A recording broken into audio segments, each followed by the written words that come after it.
Bonjour et bienvenue dans les matins de l'ENAIC. Aujourd'hui sur ce plateau, je serai avec Anne-Marie Gazzini, directrice artistique, pour nous parler de la fête des vendanges à Montmartre. Montmartre qui fête les poètes. Et ce sera du 8 au 12 octobre. Mayané, c'est-à-dire Evelyne Taureau-Magnan, est sophrologue et avec elle, on va parler du café de l'éveil, de ses objectifs, de ses missions et bien sûr des dates. Stéphane Kerkhoff sera également avec nous. Il est délégué général de l'association Agir pour l'environnement. On va bien sûr parler des objectifs de cette association, des actions comme de son actualité et par exemple la nouvelle pétition en ligne qui s'appelle Stop au barrage de Sivens, et on en parlera un petit peu plus en détail tout à l'heure. Mais pour l'instant, j'accueille ma première invitée, Anne-Marie, bonjour.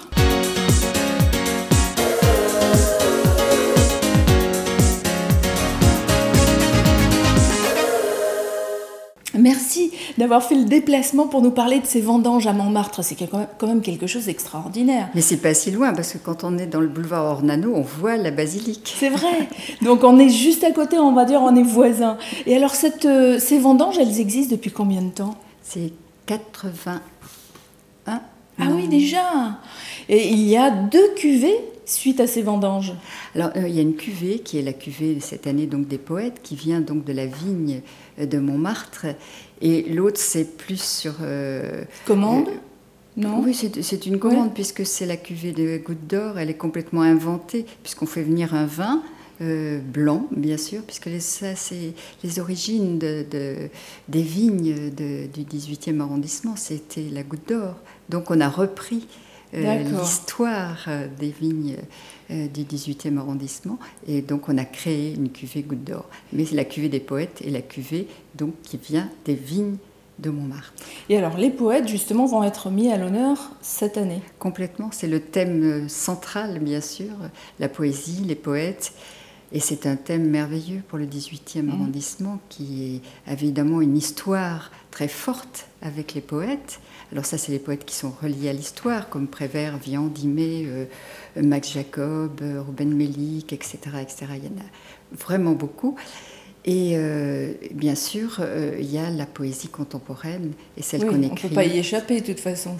Et donc forcément, les enfants, les jeunes sont concernés autant que les autres générations. Alors ces poètes qui existent aujourd'hui et ceux qui étaient là il y a plusieurs années, on les découvre au cours de conférences, au cours d'expositions. Conférences, expositions, mais aussi la poésie, elle se jongle, elle se danse, elle s'affiche.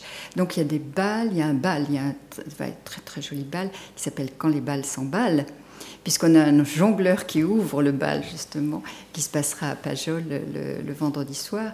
L'année dernière, nous avions au bal de l'amour, nous avions 550 personnes ou 560. Un vrai succès donc. Un beau succès, donc ça va certainement être la même chose cette année, mais c'est aussi effectivement une journée des enfants par exemple.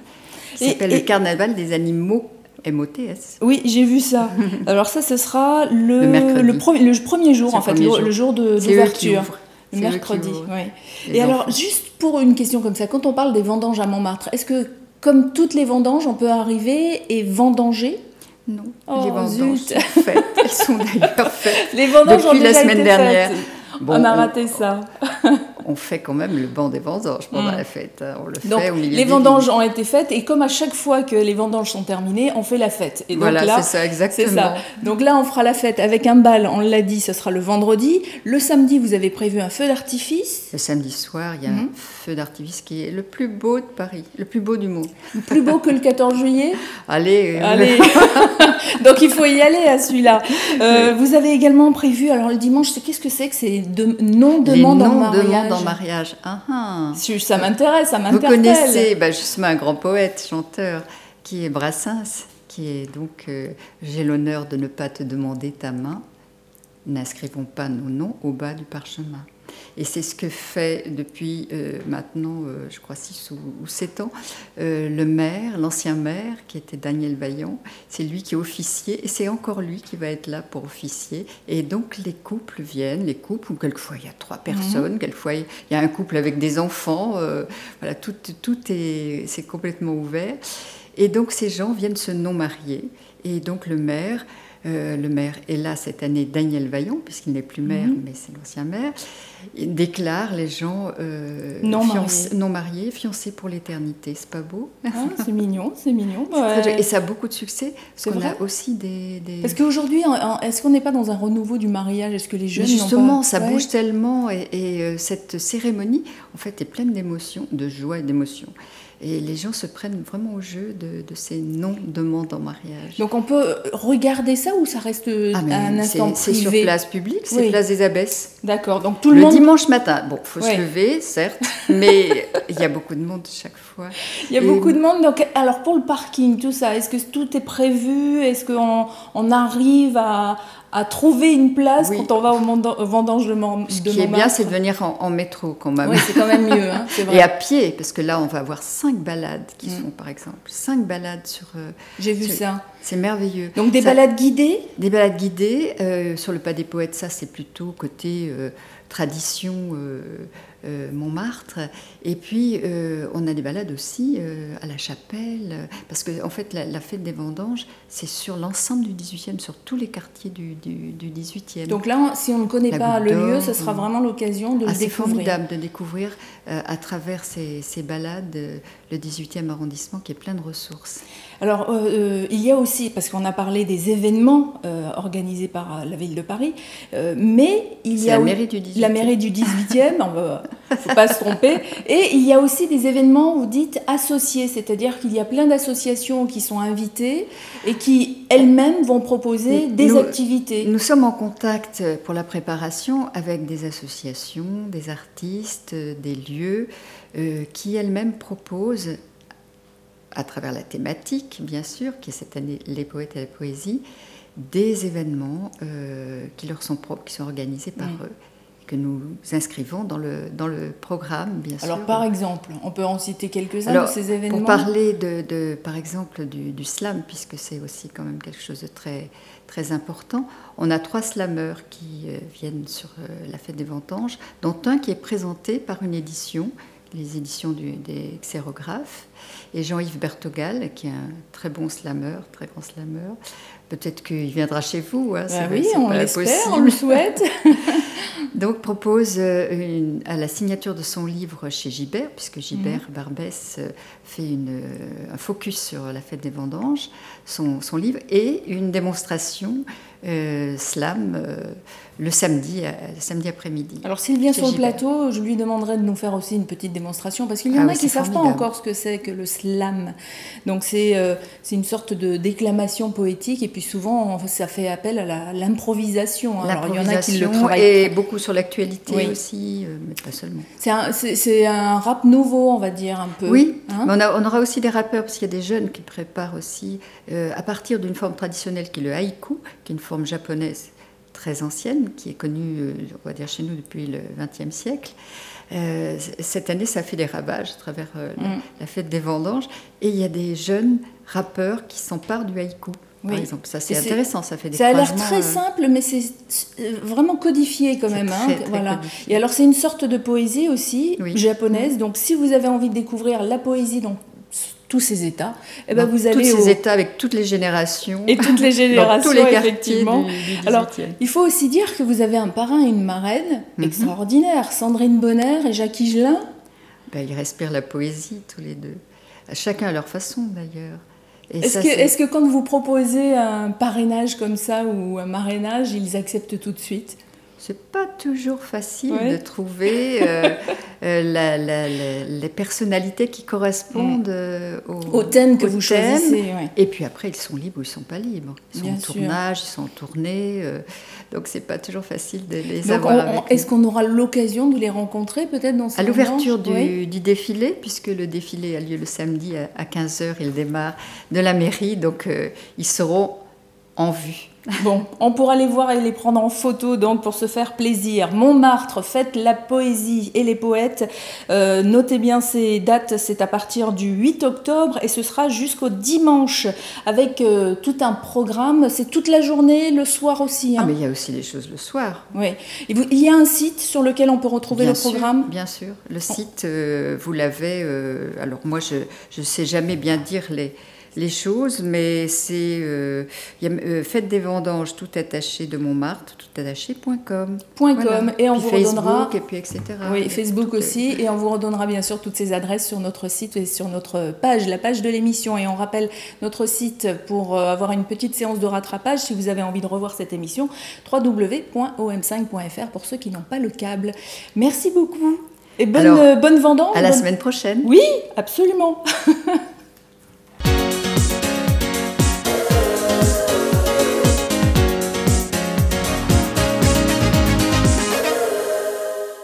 Voilà, et après les vendanges, on va parler de café, mais pas n'importe quel café, c'est le café de l'éveil avec ma prochaine invitée qui est Mayané Evelyne Toromagnan. Bonjour. Bonjour.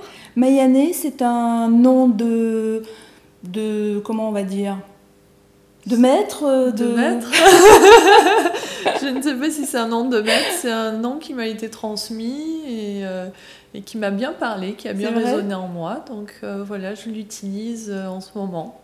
Et alors, il faut dire que vous êtes sophrologue. Oui, je pratique la sophrologie, entre autres. J'ai d'autres disciplines, notamment la pédagogie en expression du sensible. Et notamment l'expression du sensible, c'est vraiment tout ce qui touche à soi, de comment utiliser l'art, quelque part, à vocation pour s'exprimer, parce qu'on peut s'exprimer par la parole, on peut s'exprimer par le geste, on peut s'exprimer par sa présence, par la voix, par le chant, mais on ne sait pas parfois aussi s'exprimer, même si on nous invite à nous exprimer, c'est un peu difficile. On se découvre dans ces cas-là ? Absolument, parce qu'on ne sait pas s'exprimer, on sait, mais c'est les émotions qui sont là, qui nous empêchent difficiles, on n'ose pas, on ne s'autorise pas très souvent à s'exprimer. Et à s'exprimer depuis son centre d'authenticité, à s'exprimer depuis quelque chose qui sonne vrai, qui sonne juste en soi. Et on a souvent tendance à s'exprimer pour des fois la reconnaissance, pour paraître. Par rapport au regard de l'autre. Par rapport au regard de l'autre, par rapport au jugement de l'autre. Mais au final, le jugement de l'autre, est-ce que le pire juge, c'est pas soi. C'est nous. Donc c'est pas tellement l'autre, on a souvent cette peur du jugement du regard de l'autre, mais cet autre, au final, il n'est qu'un reflet de soi, tout simplement. Donc vous apprenez ça dans vos séances de sophrologie et de pédagogie. Alors corps, voix, souffle, ça s'appelle. Voilà, corps, voix, souffle, c'est utiliser donc la puissance du souffle, donc par la respiration, parce qu'en sophrologie on respire beaucoup. En sophrologie on a conscience du corps. Donc on ramène la conscience dans le corps, de vraiment réinvestir son schéma corporel, avoir conscience de chaque partie de son corps. Est-ce que c'est comme une méditation ? C'est une méditation, mais avec la totalité du corps. D'accord. Et c'est un accompagnement thérapeutique. Donc on apprend en respirant à écouter son corps, ce qui se passe. Alors voilà, on se met à l'écoute, se met à l'écoute de soi, on se met à l'écoute de ses sensations, on se met à l'écoute de son monde perceptuel. Parce qu'il y a de plus en plus de personnes qui s'éveillent à des sensations, à des chaleurs qui peuvent se passer dans le corps, à des picotements, à un ressenti d'ouverture peut-être. Et très souvent, dans nos vies, on a tendance, quand on se pose des questions, de se poser des questions avec le mental. Sauf que le mental... avec ce qu'on sait aussi, notre expérience, notre vécu. Exactement. Mais parfois, demander au corps quand on se pose une question, mettez-vous à l'écoute du ressenti du corps quand vous posez une question. Et si le corps peut vous répondre avec une sensation d'ouverture, une joie qui monte, vous avez votre réponse. Ça veut dire qu'il faut quand même une maîtrise de soi pour pouvoir écouter son corps. Parce qu'aujourd'hui, est-ce qu'on écoute réellement son corps ? Aujourd'hui, on n'y est pas préparé, on n'y est pas suffisamment préparé. On n'a pas appris. C'est pas quelque chose d'habituel. Oui. En Occident, on est beaucoup dans le mental, beaucoup dans l'intellect. En Orient, par exemple, eux, ils ont acquis vraiment ce ressenti sur le corps. Et je crois qu'aujourd'hui... on peut tous y arriver. On peut tous y arriver. Moi, je ne suis pas une exception. Je rencontre beaucoup de personnes qui sont sur ce cheminement-là. Et vraiment, c'est de pouvoir relier ce mental qui nous fait poser des actions, qui nous fait réfléchir avec ce ressenti Et donc du coup, c'est des actions qui sont intelligibles, intelligentes et qui font vraiment avancer le monde. D'accord. Et alors, c'est tout ce cheminement qui vous a emmené finalement au Café de l'Éveil.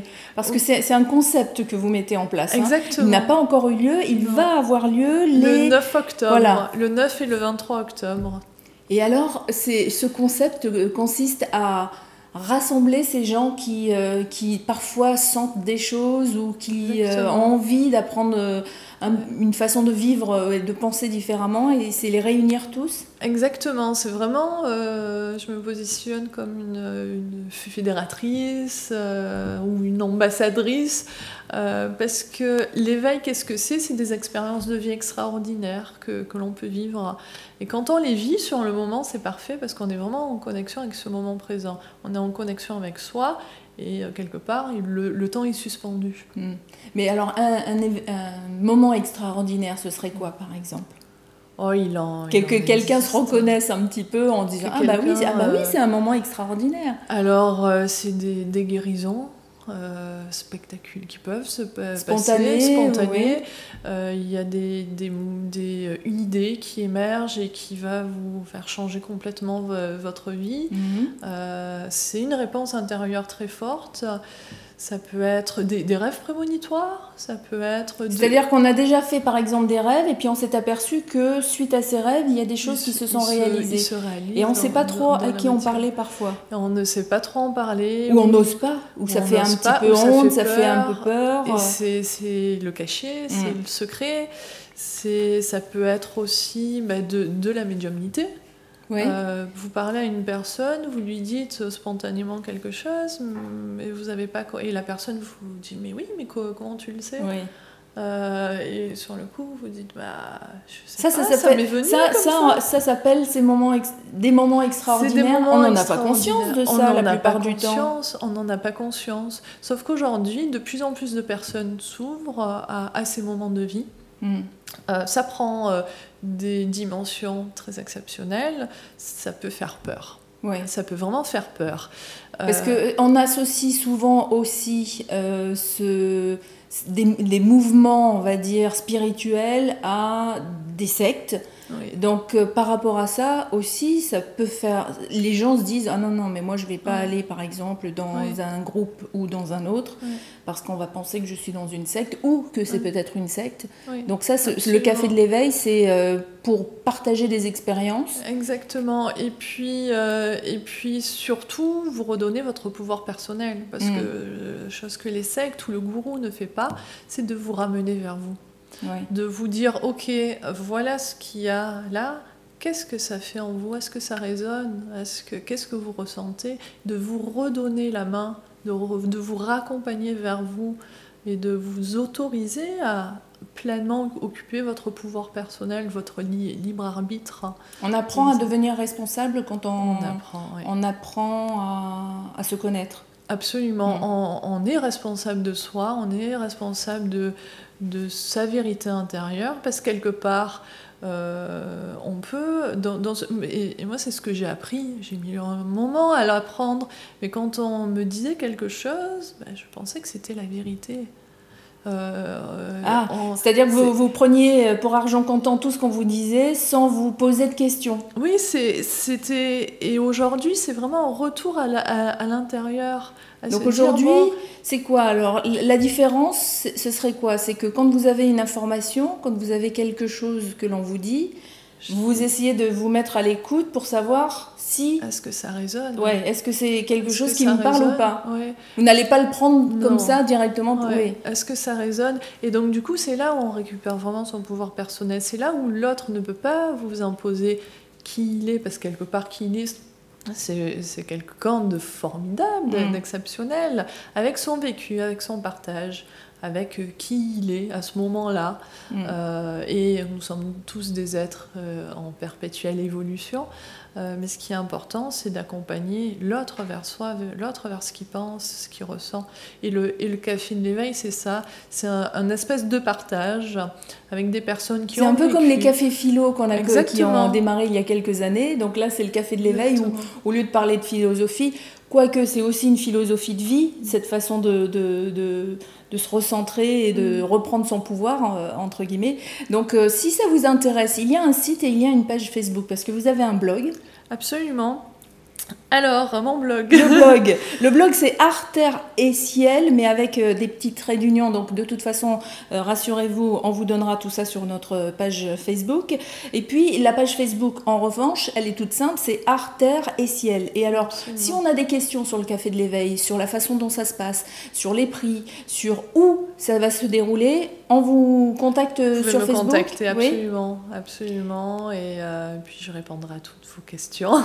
Et alors, nous, juste pour répondre aux premières qui arrivent là tout de suite, donc le prochain Café de l'Éveil, est-ce qu'on sait où est-ce qu'il aura lieu? Parce que c'est pas un lieu déjà défini. Hein, non, ça va être plusieurs lieux. Et ça pourrait être plusieurs cafés dans plusieurs quartiers de Paris. Exactement. Donc aujourd'hui, donc à la date de ce jour, ça serait le Café du Rendez-vous. D'accord. Qui est où? Dans le 14e. Dans le 14e, ça ce serait pour le premier, c'est-à-dire le 9 octobre. Le 9 octobre. Et ensuite, il y en aura un autre au 23 octobre. Et quand vous aurez le lieu, eh ben, vous nous le communiquerez et on vous le donnera. Donc le Café de l'Éveil, j'espère qu'on vous a expliqué ce que c'était que ce Café de l'Éveil et que ça vous a donné envie de le découvrir. Donc vous pouvez aller voir Evelyne Toromagnan, sinon si vous avez besoin juste de quelques séances de sophrologie. Et vous la retrouvez bien sûr sur sa page Facebook, parce qu'elle en a fait un petit peu pour venir sur le plateau ce matin. Elle était un petit peu stressée.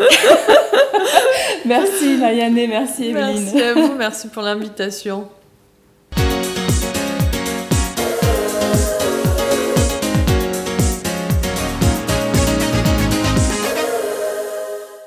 Voilà, tout à l'heure j'étais avec Anne-Marie Gazini qui nous parlait de la fête des vendanges à Montmartre et on avait parlé d'un slameur. Le voilà avec nous sur notre plateau. Alors c'est Jean-Yves Bertogal dit Jib. Tout à fait. Et vous êtes originaire de Guadeloupe, de Madagascar, de La Réunion et de Nouvelle-Calédonie aussi. C'est un mélange un petit peu atypique. C'est un croisement un petit peu. Hein. C'est poète ultramarin, donc d'un père guadeloupéen et d'une mère réunionnaise malgache, et je suis né à Nouméa. Et né à Nouméa, et puis vous avez grandi là-bas? Non, j'ai grandi un peu d'abord en Nouvelle-Calédonie, oui. Ensuite nous sommes partis sur les Antilles, sur la Réunion, et ensuite nous sommes arrivés ici en métropole. À Paris donc aujourd'hui. Et alors vous allez participer à la fête des vendanges à Montmartre, vous êtes invité par les éditions qui ont publié votre recueil de poésie, c'est ça? L'écho des conques ultramarines. Tout à fait, c'est les éditions Les Xérographes, donc qui sont dans le quartier de la Goutte d'Or, rue Cavé. Et donc je vais dédicacer le 11 octobre, à partir de 17h, donc mon recueil à la librairie Gilbert Joseph. Et alors vous allez faire une prestation aussi? Ah oui, tout à fait. Oui. Tout à fait. En général, c'est un peu indissociable de la présentation de mon recueil avec justement l'acclamation de ces textes, parce que je suis poète, mais je suis slameur, et j'allie les deux simultanément. C'est-à-dire que vous ne pouvez pas écrire sans le dire. En réalité, je l'avais surtout écrit pour le dire. D'accord. Mais oui, mais le dire à l'écrit, c'est différent que de le dire à l'oral. Là, vous faites les deux exercices. Tout à fait, parce qu'en général, sur la plupart de mes textes, ce que l'on va entendre et ce que l'on va lire, souvent n'est pas la même chose. Vous pourrez, par exemple, entendre le nom d'une femme alors que je dirais une autre phrase. Par exemple, si je dis Rosa Parks-Lange, elle a des vices, on entend Rosa Parks, Angela Davis, alors que je dis que Rosa Parks-Lange, elle arrête d'être gentille, elle a des vices et elle va vous les montrer. Oui, c'est comme ça que je l'ai entendu. Je n'avais pas la deuxième interprétation. D'accord. Donc ça veut dire que quand on vous écoute, il faut être super vigilant pour pouvoir bien prendre toutes les subtilités. Oui, tout à fait.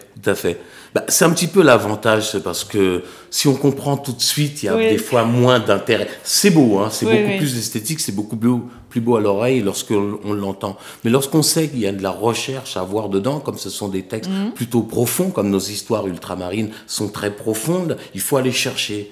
Et c'est justement, ce sont souvent des textes qui sont souvent étudiés. D'ailleurs, j'ai une classe qui commence maintenant à étudier l'un de mes textes. C'est vrai? Lequel, par exemple? L'air Arawak. Et qui parle de quoi? Qui parle, lorsque l'on va parler de l'esclavage, etc., on va beaucoup parler du nègre déporté d'Afrique. Voilà, on va parler du colon de l'Europe, et souvent on va nous définir entre ces deux axes-là, en oubliant qu'avant il y avait déjà un peuple qui était sur place, les premiers peuples autochtones. Donc, comme on dirait les Amérindiens, bien que on les appelle Amérindiens alors que l'Amérique n'existait pas lorsqu'ils y étaient. Et l'Inde, en fin de compte, c'est parce que les gens se sont trompés. Mais on garde cette formule-là. Donc c'est pour rendre hommage aussi. Donc ça veut dire que vous faites aussi des recherches historiques quand vous écrivez. C'est pas un hasard. Enfin, il n'y a jamais de hasard dans vos écritures. Je pourrais surtout dire que je fais de la généalogie. Je parle souvent sur mon histoire généalogique. Comme je viens justement des 3 océans, donc l'océan Atlantique, Caraïbes, l'océan Indien par ma mère et l'océan Pacifique par ma naissance, parce que mon cordon ombilical est toujours à Nouméa, jusqu'à ce que je sache. Est-ce que justement, au niveau tradition, par exemple en Polynésie, on enterre le cordon ombilical parce que c'est tradition? Est-ce que c'est une tradition aussi chez vous? Non. Je n'ai pas. Non. Bon, sinon, je n'ai pas encore assez d'informations sur cette question-là, parce que certaines personnes doivent le faire, puisqu'on voit dans des films de Racine que c'était quand même une tradition d'enterrer. De retourner à la terre un peu aussi. Voilà. Tout à fait. Donc ça se fait pas, en tout cas, à La Réunion ni à Madagascar. Ou encore moins en Guadeloupe. Bon, on fera nos recherches. Et donc, on va vous voir pendant ces vendanges à Montmartre. Vous allez dédicacer ce livre. Qu'est-ce que, pour celles et ceux qui vous rencontrent là tout de suite, là en plus on vous voit en photo avec Christiane Taubira quand même, c'était à quelle occasion je vais y arriver? Ça, en fait, je suis quand même fier parce que c'est la 2e ministre à acheter mon recueil. Donc ça, c'est le jour de la sortie de mon recueil. Donc vous lui avez dédicacé. Donc je lui ai dédicacé, mais elle connaissait déjà, puisqu'elle m'a déjà entendu dire mes textes au Sénat, à l'Assemblée nationale, dans un certain nombre de lieux. Dans certaines occasions, lorsque des fois l'outre-mer vont ouvrir une thématique, on a besoin aussi des auteurs et souvent aussi des poètes pour appuyer la thématique. C'est quand même extraordinaire ce que vous faites. Parce qu'un slammer au Sénat, c'est pas courant. Parce qu'il est poète. Aussi. C'est ça, c'est pour ça qu'on vous appelle. Voilà. Donc j'organise, je sais pas, une journée ultramarine. Je pourrais vous inviter pour parler, pour slammer. Par exemple, votre poésie. Lorsque le 11 novembre, on fête justement la commémoration pour le soldat inconnu. Par exemple, l'année dernière, cette année, je vais encore le faire, ça sera le 7 novembre, sous l'Arc de Triomphe, je représente les descendants aussi. Enfin, la parole représente. Je faudrait quand même pas non plus que je me montre plus haut que ce que je ne suis. Mais lorsque la délégation Outre-mer fête les soldats Outre-mer, je viens et j'interprète mon propre texte, Les Tirailleurs. Donc chacun des textes ont aussi des applications réelles, sur des cas réels. Alors j'ai trouvé une vidéo sur YouTube, on va la regarder et puis vous allez la commenter.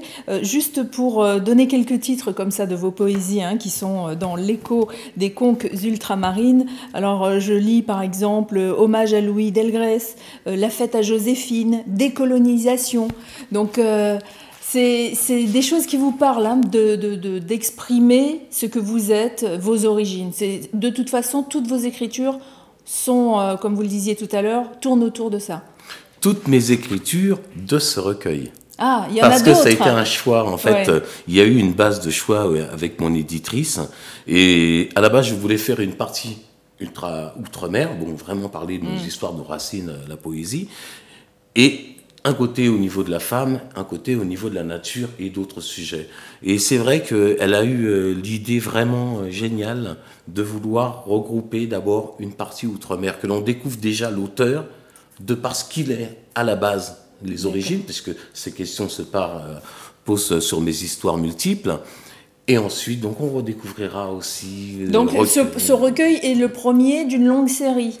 Ah oui, d'une très longue série. Donc il y aura la femme, vous l'avez dit, l'homme aussi, du coup. Il y aura des textes sur le slam. Oui. Il y aura le prochain recueil, chaque texte répondront. En fait, il va y avoir des textes que j'ai développés, donc il y aura des liens entre le premier recueil et le deuxième, par exemple. Voilà, tout à fait. Par exemple, les textes qui parleront de la grotte d'Ouvéa, des textes qui vont expliquer un petit peu la complexité de ma composition génétique.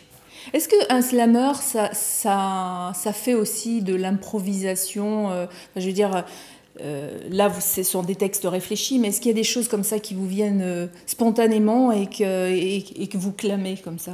Oui, tout à fait. Ouais. C'est un exercice de style que je fais, mais plus souvent avec mes fils. Parce que lorsque je suis en fait sur des tournois de slam, on est là, on a 3 minutes. Alors, énormément de slammeurs font comme ça. Font comme ça, hein, bien sûr. C'est des idées qui viennent. On peut aussi le faire.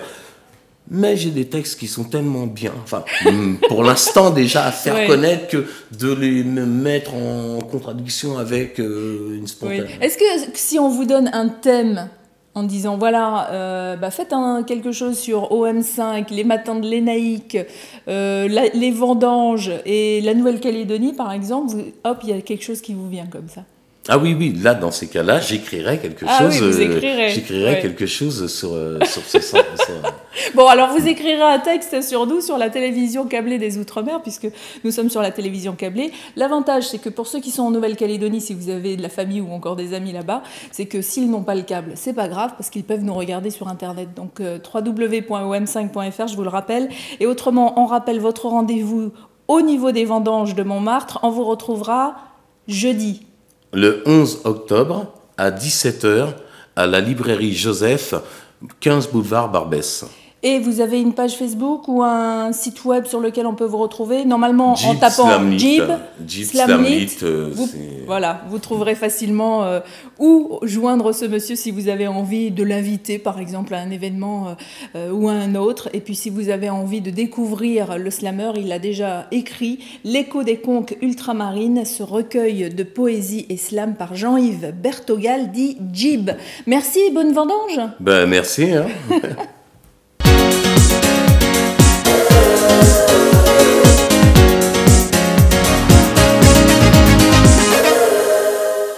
Mon dernier invité sur ce plateau est Stéphane Kerkhoff, qui est délégué général pour l'association Agir pour l'environnement. Stéphane, bonjour. Bonjour. Alors, vous n'êtes pas que délégué général d'une association, vous êtes aussi auteur, écrivain. Vous avez écrit notamment 3 livres. C'est La dictature de l'immédiateté. Qu'est-ce que c'est que ça? C'est la première fois que j'entends ce mot.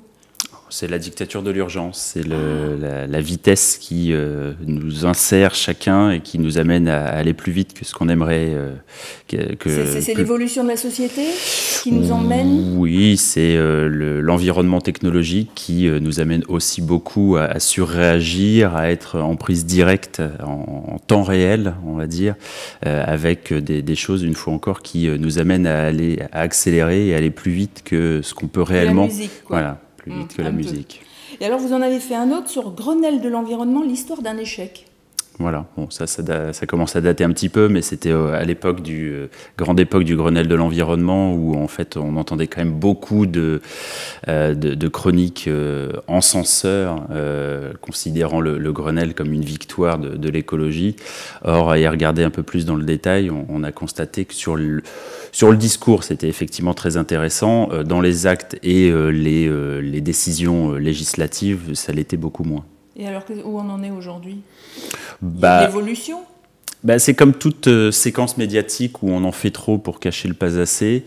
À un moment, on se retrouve avec un flux et reflux. C'est-à-dire qu'on a beaucoup entendu parler d'écologie il y a 2-3 ans. 4-5 ans. C'est à la mode même. C'était. Ah, ça l'est plus ? Beaucoup moins.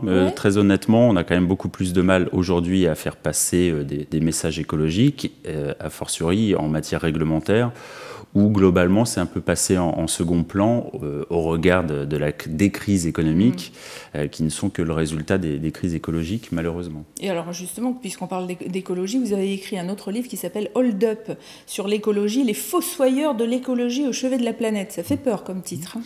Oui, bon, rassurez-vous, c'est pas un livre d'horreur, on parle que d'écologie, et d'industriels et de responsables politiques, mais ce n'est que la continuité du Grenelle, pour le coup. Une fois encore, un certain nombre de responsables politiques et de décideurs économiques qui parlent beaucoup d'écologie, qui matinent toute leur stratégie industrielle d'un petit vernis vert. Et in fine, quand on gratte ce vernis, on s'aperçoit que ça reste à peu près les mêmes stratégies. Et alors, comment est-ce qu'on devient militant comme ça dans l'environnement, comme vous, comme d'autres, parce que vous êtes plusieurs? C'est comme Astérix, on tombe dedans quand on est tout petit. Non, je sais pas. Ça veut dire quoi? Les parents déjà avaient initié le mouvement? Oui, je pense que j'ai quand même habité dans un cadre bucolique, on va dire, qui m'a un peu préservé, sensibilisé. Après, voilà, j'ai été objecteur de conscience. J'ai travaillé dans une association liée à la promotion des transports urbains, puis petit à petit, voilà. Et aujourd'hui, vous êtes délégué général de l'association Agir pour l'environnement. Alors, l'émission Agir pour l'environnement, c'est dans le titre un petit peu, c'est pour faire des choses pour préserver l'environnement. Oui, alors c'est une association de protection de l'environnement, comme son nom l'indique, mais plus à vocation de lobbying, c'est-à-dire qu'on va essayer de faire pression, sensibiliser les élus aux petites choses réglementaires qui permettraient d'améliorer la survie de la planète. Alors, est-ce que vous avez un exemple d'un projet que vous avez suivi et qui a une jolie fin ? Parce que bon, tant qu'à faire, autant donner heureusement, un discours positif. En 20 ans, on a quand même obtenu quelques résultats. Malgré tout, par exemple, le bonus-malus pour les véhicules les moins polluants, on a été à l'initiative il y a une quinzaine d'années. On a émis cette idée de faire bénéficier à l'acheteur potentiel d'une automobile propre d'une prime et de durcir ou de renchérir le prix des véhicules les plus polluants. Voilà. Il y avait quand même une petite polémique par rapport à ça, c'est-à-dire qu'au niveau politique, au niveau de la loi, il y avait des choses qui se contredisaient pour les diesels. Oui, évidemment, à chaque fois qu'il y a une procédure réglementaire ou une incitation fiscale, il y a toujours après des effets pervers qui peuvent en découler. Nous, quand on a proposé ce principe de bonus-malus, c'était évidemment pour tenir compte des rejets de CO2 générateurs de dérèglement climatique, mais aussi prendre en compte les particules fines pour éviter justement cet effet pervers de promotion implicite du diesel. Oui. Malheureusement, les pouvoirs publics n'ont pris que la première partie. Alors aujourd'hui, on n'incite plus à acheter du diesel, c'est bon ou... C'est... Une fois encore, le bonus devrait articuler deux principes, le CO2 et les microparticules. Aujourd'hui, il ne prend que le CO2, il délaisse les microparticules parce qu'évidemment, il y a un constructeur hexagonal qui est le principal promoteur du diesel. Donc, il y a encore du boulot à faire à ce niveau. Oui, rassurez-vous, ce n'est pas le seul thème, mais pour le coup, sur les questions de transport, il y a encore un peu de travail. Oui. Alors, il y a dans vos missions la mission de réunir aussi toutes les associations écologique. C'est ce que vous disiez, en fait, c'est pour faire poids et pouvoir proposer une nouvelle loi ou faire appliquer la loi.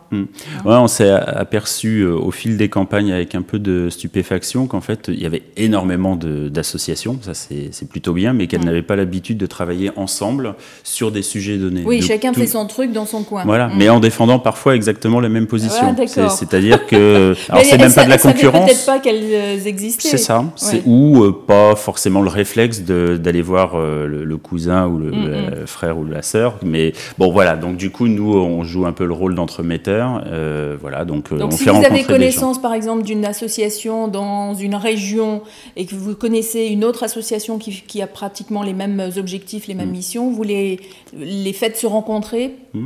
On a 2-3 exemples, par exemple sur les OGM dans les années 80, fin des années 90, il y avait des syndicats agricoles qui travaillaient contre les OGM, des associations de protection de l'environnement qui travaillaient sur les OGM et des assos sur la santé qui travaillaient sur les OGM, mais ne se réunissaient pas. Donc nous, on a créé une plateforme où on a dit, sur les OGM, il y a un problème de santé, il y a un problème de santé, d'environnement et de production agricole. Donc autant nous réunir pour essayer de porter un discours commun, en tenant compte après des parcours et des cheminements particuliers de chaque structure, mais qu'on valorise cette richesse. Oui, c'est-à-dire que l'association ne va pas se perdre dans une autre, finalement, elle garde son identité, mais au moins elle sait qu'il y a une autre association qui œuvre dans le même sens. Et c'est vrai que c'est quand même mieux quand on est un groupe à travailler dans le même, sur la même mission. Alors, vous avez des partenaires, bien sûr, beaucoup de partenaires. Est-ce que dans les partenaires, vous en avez encore besoin ou, parce que comme chacun sait, une association a besoin d'argent pour fonctionner.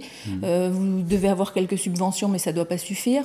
Non. Donc nous, pour le coup, vu qu'on est une association de lobbying, on a toujours réduit à la portion congrue les subventions. Donc on s'appuie beaucoup sur un réseau de donateurs et d'adhérents. Donc voilà, les subventions baissent, mais malgré tout, ça ne représentait pas grand-chose. Ça ne représente presque plus grand-chose. Ouais, ça ne change pas grand-chose. Après, en termes de partenariat, je pense qu'on a toujours besoin des associations parce que, voilà, une fois encore, on n'a pas la prétention d'incarner le mouvement associatif à nous tout seuls. Donc nous, on continue à essayer de regarder comment on peut articuler plusieurs... On a lancé par exemple une campagne sur la pollution lumineuse où on s'est rendu compte qu'une fois encore, il y avait des astronomes amateurs qui étaient victimes de la pollution lumineuse, les naturalistes et les défenseurs du climat. Ouais. Voilà, donc parce que vous parlez de ça, en Polynésie par exemple, on a des oiseaux marins, mais qui nichent en montagne et qui sont perdus, qui tombent en fait dans la ville et ensuite c'est très difficile de les... il faut les ramasser, les amener vers une côte avec le vent ou avec un espace haut et tout ça vient des lumières. Partout. Donc c'est inviter chaque ville à diminuer les lumières publiques, mais d'un autre côté, vous allez avoir des associations qui vont dire oui, mais pour la sécurité, moi je veux que ma rue soit éclairée. C'est un peu difficile. Alors comment vous faites ? Oui, ça, c'est l'argument entre guillemets tarte à la crème qu'on rencontre assez régulièrement. Et nous, voilà, on s'appuie aussi sur des études nous indiquant que la plupart des vols se font en plein jour, que les voleurs, comme l'immense majorité des gens, ont besoin de lumière pour voler, et quand vous éteignez la lumière, ils ont du mal à se repérer. Donc l'insécurité, elle ne va pas croissante avec l'obscurité. Voilà, ça c'est un faux débat. C'est un faux débat, et en réalité, c'est pas parce que vous mettez 12 lampadaires que vous allez... Au lieu de 50 Non, mais c'est pas parce que vous augmentez le nombre de lampadaires que vous réduisez l'insécurité. Ça, c'est une Donc réalité. il faudra revenir pour nous parler de ça. Et alors, dans les actions que vous faites, il y a une pétition que vous avez lancée en ligne. Vous n'êtes pas tout seul, vous le disiez tout à l'heure, il y a d'autres associations derrière. C'est Stop au barrage d'irrigation de Sivens, c'est comme ça qu'on dit, Sivens ? Sivens, ouais. Sivens. Et alors, c'est 13 hectares de zones humides qui risquent de disparaître ? Qui sont en train de disparaître, oui, sous les coups des tronçonneuses et des industriels qui aujourd'hui veulent créer une retenue d'eau pour l'irrigation du maïs.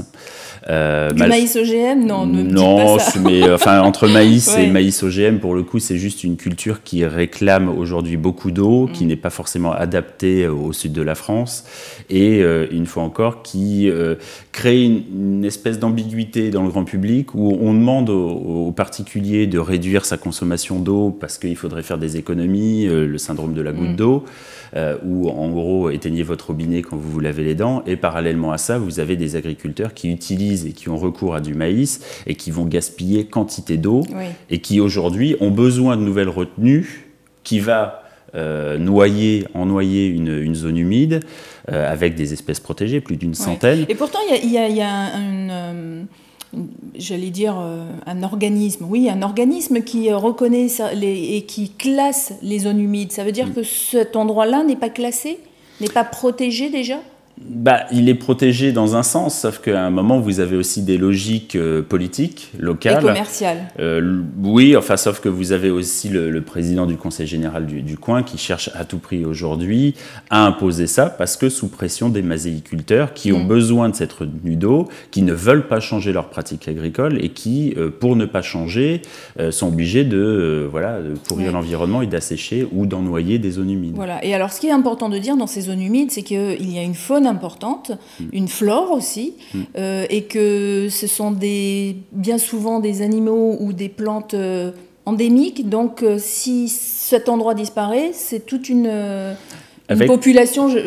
Je mets entre guillemets la population qui disparaît aussi, c'est ça? Oui, mais c'est toute la perte de biodiversité qu'on constate au travers de l'artificialisation des terres agricoles ou de l'assèchement ou de l'ennoyement des zones humides. Alors vous avez recueilli combien de signataires là, sur cette pétition? On en a recueilli à peu près 18 000. Donc il en faudrait encore combien? Il faudrait surtout que les responsables politiques entendent, parce qu'on passe de 18 000 à 150 000, sans doute que ça pèserait un peu plus, donc évidemment il faut toujours se mobiliser, mais il faut le chaînon manquant, c'est-à-dire des citoyens qui se mobilisent, il y en a. Des responsables politiques qui écoutent et qui entendent. Qui se prennent des coups de bâton, parce qu'il y a eu des échauffourées avec la police, les gendarmes. Donc où on en est aujourd'hui sur ces... Cette zone est en train d'être... la partie forêt est en train aujourd'hui d'être coupée. C'est-à-dire que malgré tous les efforts que vous avez faits et que les associations sur place, les gens qui se sont mobilisés sur place ont fait, la machine continue, c'est ça? La machine continue, et vraisemblablement aussi parce que les pouvoirs publics ne veulent pas de précédent. C'est-à-dire qu'ils ne veulent pas donner l'occasion à des militants locaux de fêter une victoire qui pourrait essaimer ailleurs avec d'autres militants qui pourraient se dire la mobilisation paye. Donc ils tiennent extrêmement dur, ferme sur les prix, de façon à ne pas perdre la face. Donc là, qu'est-ce qu'il nous reste comme solution alors? Se mobiliser encore plus, continuer bien sûr. La mobilisation et aller sur place pour faire entendre le message aider les militants locaux à se mobiliser, évidemment, et changer la pratique agricole avec cet élevage industriel qui nécessite, après beaucoup de maïs, etc. etc. Parce que quand on est sur l'opposition à un projet, il est presque trop tard. Il faut qu'on puisse aujourd'hui remonter... Agir avant, d'accord. Donc si vous avez envie d'aider tous ceux qui se mobilisent pour contre ce barrage d'irrigation de Sivens, eh bien vous pouvez aller sur la page Facebook pour en apprendre un petit peu plus. Agir pour l'environnement, c'est le nom de la page. Site web, c'est tout simple, c'est www.agirpourlenvironnement.org, et puis on vous redonnera bien sûr toutes ces informations sur notre page Facebook à nous. Et puis je vous rappelle que notre site, c'est www.om5.fr, et bien sûr vous aurez tous les liens. Stéphane, merci. Et bonne prochaine mission, et venez quand vous voulez si vous avez envie de faire entendre un combat particulier, une mission particulière, eh bien vous êtes le bienvenu. Merci. Encore. Et nous, on se retrouve demain, plein de gros bisous, et puis très bonne matinée, très bonne journée à toutes et à tous.